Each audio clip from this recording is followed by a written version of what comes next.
पूरा middle east युद्ध के ज्वालामुखी से लगातार धधक रहा है और यमन का हूती या फिर इजराइल, दोनों में से किसी एक की लगाई एक चिंगारी इस ज्वालामुखी में ऐसा धमाका करेगी जिससे पूरा मिडिल ईस्ट जल उठेगा।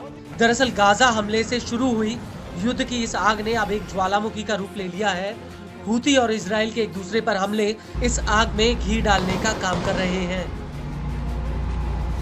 मौजूदा समय में हूती ने इजराइल के तमाम एयर डिफेंस सिस्टम की हवा निकाल दी और इजराइल में ऐसा कोई कोना नहीं बचा जहां पर हूती के ड्रोन और मिसाइल हमलों की धमक ना सुनाई दे रही हो।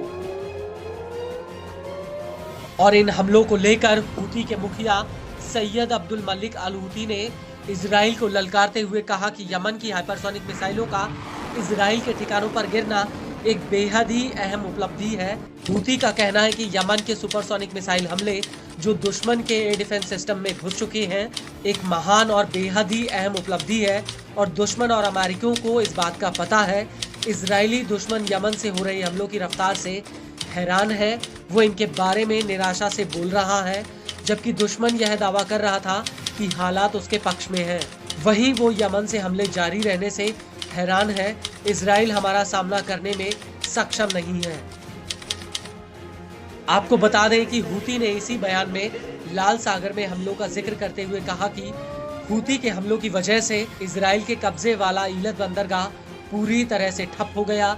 हूती के हमलों ने उन तमाम कंपनियों को अपना ऑपरेशन इस रूट पर बंद करने के लिए मजबूर कर दिया जो ईलत के जरिए अपने जहाजों को भेजती थी। हूती के मुताबिक डेनमार्क की मर्स्क, जर्मनी की हैप्लॉयड, फ्रांस की CMA CGM और इटली स्विट्जरलैंड की MSC कंपनियों ने लाल सागर में अपने संचालन को बंद कर दिया, जिससे ईलत बंदरगाह प्रभावी रूप से ठप हो गया है। दुश्मन को यह पता है कि हमारे नौसैनिक हमले जारी रहेंगे और उसकी हालत पर एक बड़ा असर डालेंगे।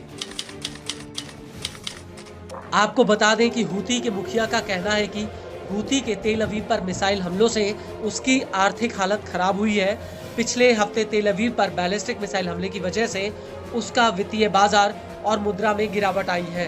हूती के मुताबिक लाल सागर में अमेरिका के USS Harry Trueman aircraft carrier को हूती के हमलों की वजह से मैदान छोड़कर भागना पड़ा। इसके अलावा हूती ने अमेरिका के एक F-18 सुपर हॉर्नेट जेट को मार गिराया है। लेकिन सबसे बड़ी बात यह है कि हालिया दिनों में तेल अवीव पर हूती के हमले बढ़ गए हैं।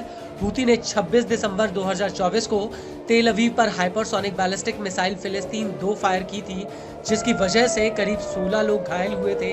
इस हमले की वजह से पूरे केंद्रीय इजराइल में हवाई हमलों के सायरन बजने लगे थे और इस हमले से पहले हूती ने तेल अवीव पर एक हाइपरसोनिक बैलिस्टिक मिसाइल फिलिस्तीन 2 दागी थी, जिसमें करीब 20 लोग घायल हुए थे।